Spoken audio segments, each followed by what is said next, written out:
What happens now, with government firmly controlling and monopolising the way money is issued into the economy, the next thing they start to do is to debase. I'm going to use this word here, debase the money itself. What do I mean by debase? Very simply, that means that the government starts to remove the value of the money itself. Let's go all the way back up to here, where we said free market money naturally appears within a free market, which intrinsically represents the labour of men and women. In other words, it's the stored wealth of the money of the market itself. As we said, gold has got a very high intrinsic labour component. It's very hard to produce, it's very risky, and it takes a long time to produce in any economy any substantial amount of money itself. But bearing in mind, once that gold is produced and it becomes coins in the marketplace, it has a very high intrinsic value. As I said a moment ago, it takes a very small amount of gold to purchase a large amount of wealth within this. Now money is being controlled by the government start to debase it. What I mean by that is they start to remove the value from the money itself. So this is a pure gold piece of unique gold, and that's 99.9 pure gold. And in many times in the past, we've seen money that will be maybe 90 or 85% pure gold, or could be pure silver. And it's because of the amount of gold contained within that monetary item that truly gives it its value. It's not the appearance of the coin itself, it's not the beautiful artwork of the king or the ruler or the leader of the government. It's not the fact that it's been money for a long time or that coin has been around for a long time that gives it its value. What gives it its pure value is the pure gold and silver contained within the piece of gold itself. But now what we've seen throughout history is that governments start to take these coins that were once 85% pure gold, and they start adding cheap metals like tin and zinc and other bits of metal like copper, and so after a period of time the coinage actually becomes maybe 45% pure or maybe even 25% pure. In fact, in the ancient Roman Empire, you'll see that silver coins, the denarii at the time of Jesus, was probably around 75% pure silver in the Roman economy. But 200 years after Jesus' life on planet Earth, the actual silver denarii at that point only had 2% pure silver. So in other words, it had gone from 75% pure silver all the way down to 2%. What does this mean? Is that the actual metal value, which is the stored labour of men's past labour and production, is being reduced every single year. This is in fact inflating the amount of coins in the market itself, where we get this thing called inflation. It's very, very easy to draw this scenario. In fact, let's say that if all we had in an economy were 3 coins and they were 85% pure coins. The government took those 3 coins out of circulation, added some tin to it, and made them now 45% pure. Now suddenly we have 6 coins. The amount of coins that we have in the circulation within the economy are larger, there's more of them, but the actual value has dropped by half. This is a thing called inflation, and this has always happened within this life cycle of money. The government debasement of the money itself.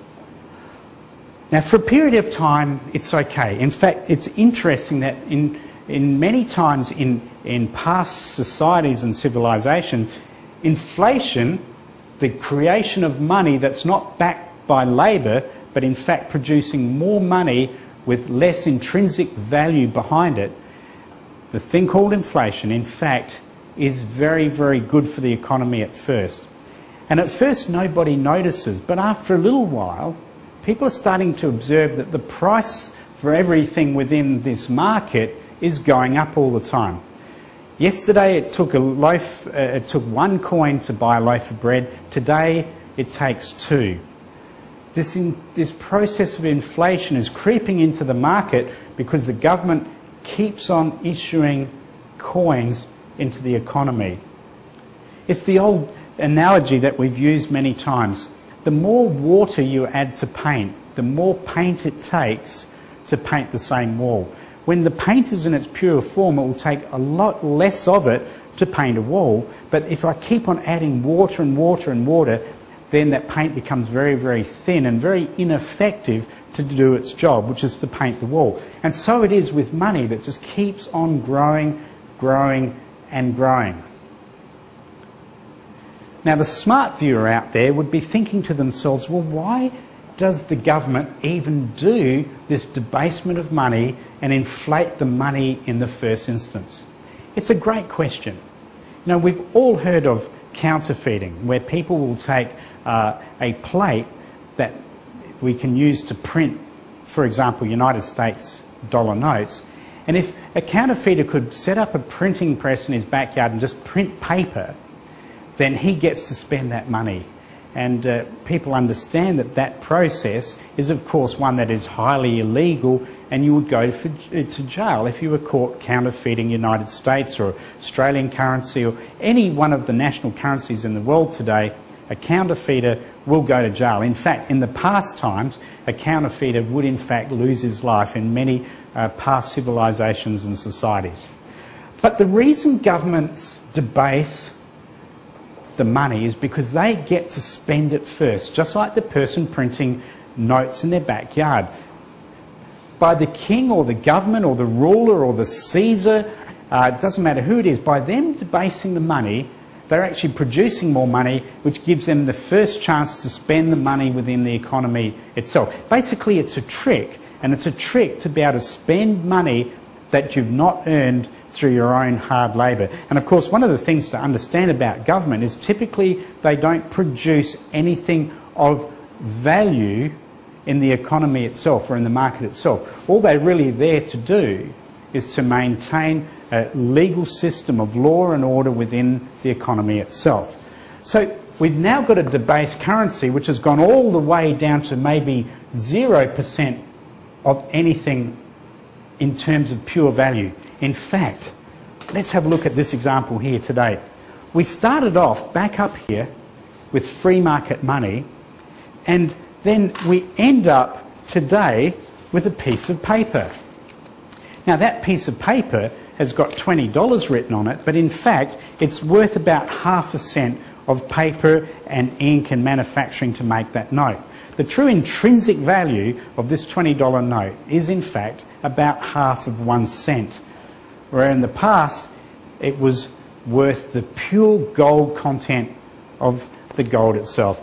In fact, if you look at any of these notes here, you'll realise that actually the true value, the intrinsic value of the note itself, is only worth half a cent. In this case, it's called $20. In this case, I'm holding here a $100 trillion note, which is produced by the Reserve Bank of Zimbabwe. In other words, the Central Bank of Zimbabwe has printed the same type of paper with a different colour ink, but the same kind of ink, and instead of putting 20 on there, they've put $100 trillion. And that is really a result of just producing far too much money within the economy itself. In fact, this is a lovely note. This is a 1918 Deutsche Mark from the Reich Republic in Germany in the year 1918, 1919. That was a $10,000 note. In 1918, 10,000 Reich marks was worth a lot of money. Within probably 4 or 5 years from this note being printed, 4 to 5 years after that, by 1923, this same 10,000 Reich mark note was probably not even worth enough to buy a postage stamp to put on an envelope to send a letter to somebody. So that again is inflation in paper.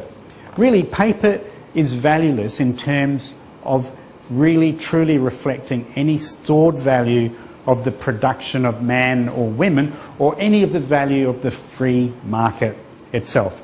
So that is the debasement process of money. What happens after that? What is the next step, the sixth step in the life cycle of money itself?